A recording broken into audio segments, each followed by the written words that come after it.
Okay, y'all. So, yeah, y'all know, I ain't watching Fox News. They don't call me, so it ain't like I'm going to watch them. But I saw this on social media. So, Jeanine Pirro used to be a judge, district attorney. She got a show on Fox News on the weekends. One, she crazy. But I knew she was crazy until I saw this clip. If you want to come here, you apply. You do it legally. You're not entitled to come here. You have no right to come here to assault our borders. And it's at our discretion that you do so. And then, if we agree, you get to the back of the line like everyone else. And don't give me this racism nonsense. We fought a civil war to make sure that we put an end to the stain of racism and slavery in our nation. We're not racist. Truth be told, you're engaging in reverse racism. It seems you think that your skin color entitles you to be here ahead of everyone else in the world who may have a different skin color, but who's suffering the same injustice. You're not. Give me a moment. Did she just say we fought the Civil War to end racism? Did you hear that? While serving you up, grade A. Did you hear that? Yeah. Okay. All right. So, Jeanine Pirro, let me sort of help you out. Okay. Civil War. We know thousands died. The most people have died in a war, most Americans in history. We do know that the Emancipation Proclamation was issued as a way to facilitate the ending of that particular war. We do know that, of course, Reconstruction began in 1865, the period of probably the largest advancement for black people in American history. Arguably, that period lasted about 10 to 12 years. We know that the Reconstruction Amendments were passed, 13th Amendment, the 14th Amendment, the 15th Amendment. Also, of course, you had the 1860 Civil Rights Act that was also passed. But we also know about the Dred Scott decision that came down during that, after the Civil War. We also are aware of Plessy versus Ferguson, which came by in 1896. Let me also help you out, Jeanine. Of course, in 1876, that was an election, that was a contested election between a Republican and a Democrat. Rutherford B. Hayes was the Republican, was a Democrat. And so they cut a deal. It was called the Great Compromise. And the interesting thing about this deal, Jeanine, is that the deal was never actually somewhere on paper. It was never voted upon. It was just sort of a handshake deal. And here was the deal. The deal is Hayes, of course, you had Grant, who was the president, Ulysses B. Grant. The deal was if they would withdraw the federal troops from the last three remaining southern state capitals, then they would say Hayes can become president, and then we'll hook the Democrats up by withdrawing the federal troops. The Democrats said, look, we're not going to touch the slaves, the free slaves, everybody's all good, we're going to get along with them. But we know they were lying. It's called the Great Compromise of 1877, Jeanine. And then this was what happened after the Great Compromise of 1877. There was a thing called Jim Crow.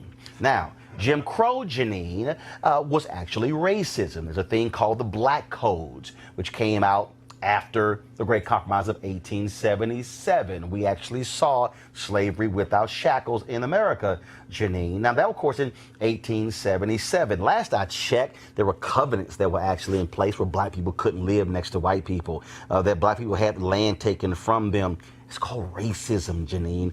We had a thing called the peonage system where African Americans were thrown in jail because we were no longer slaves, so therefore they needed free labor in places like Mississippi and Alabama, so they had trumped up charges for black people, and then they were thrown in jail. It's called racism.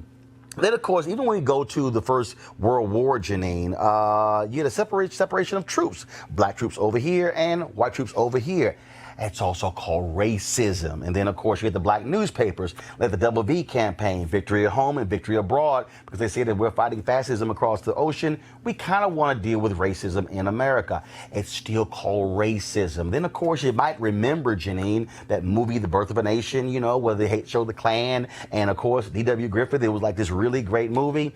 That was called racism. He might mean that great bigot Woodrow Wilson showed it in the White House. Democrat, absolutely racist, Jeanine. Then you might also remember that when FDR became, first of all, before FDR, Herbert Hoover became president, and he was a Republican, he led a movement called the Lily White Movement, where the racists in the Republican Party got with the racists in the Democratic Party, and they had a thing called the Lily White Movement. Okay, Jeanine, it's called the Lily White Movement, which means that I couldn't be in the movement, Eugene couldn't be in the movement, Michael couldn't be in the movement, as Avis couldn't be in the movement because we were black. It's called racism. Then, of course, Jeanine, you might remember also when FDR became president, he was put on pressure by A. Philip Randolph when it came to the issue of racism.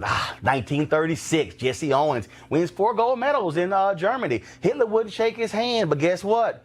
He also wasn't invited to the White House because FDR wouldn't shake his hand.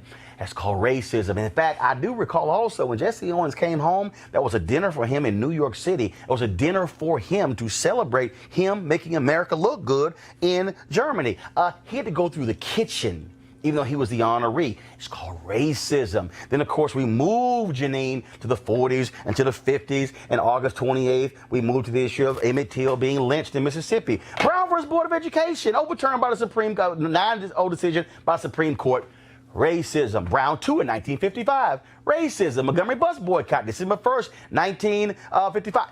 Racism. Then, of course, Albany, Georgia. Then North Carolina A&T. Desegregating lunch counters. Then, of course, March on Washington. And, of course, Selma and Birmingham. And then let's see, Charlotte and Atlanta. And let's see, Florida, Jackie Robinson. Of course, he didn't get to Major League Baseball until 1947. Damn, what was that? Racism. Who was the last team to actually hire a black player in baseball? Was it the Red Sox? Who was the last team to hire a black player in football? I think it was called the Redskins. And Major League Baseball had a rule you could only have 3 black people on a team at one time. Damn, Jeanine, that's called racism. Then, of course, let's see here. Fair Housing Act, 1968. Only reason it got passed because the king got assassinated on April 4th, 1968. It was filibustered for 2 years. What the hell we call that? Racism.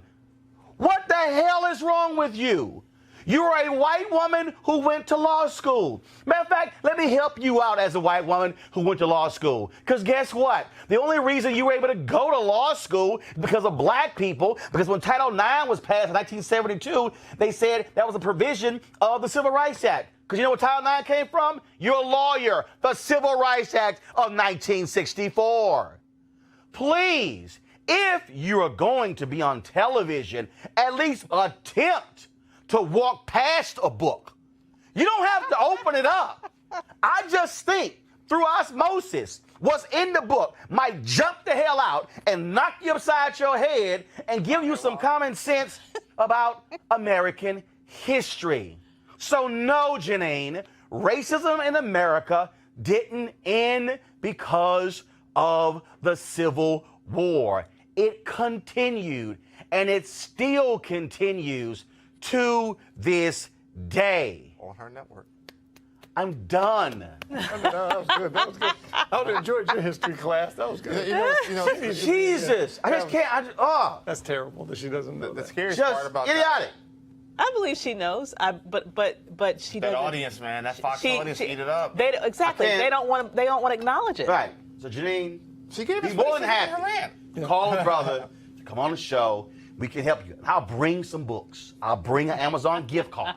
Okay? I'll help you out. You want to support Roland Martin Unfiltered? Be sure to join our Bring the Funk fan club. Every dollar that you give to us supports our daily digital show. There's only one daily digital show out here that keeps it black and keep it real as Roland Martin Unfiltered. Support the Roland Martin Unfiltered daily digital show by going to RolandMartinUnfiltered.com. Our goal is to get 20,000 of our fans contributing $50 each for the whole year. You can make this possible. RolandMartinUnfiltered.com.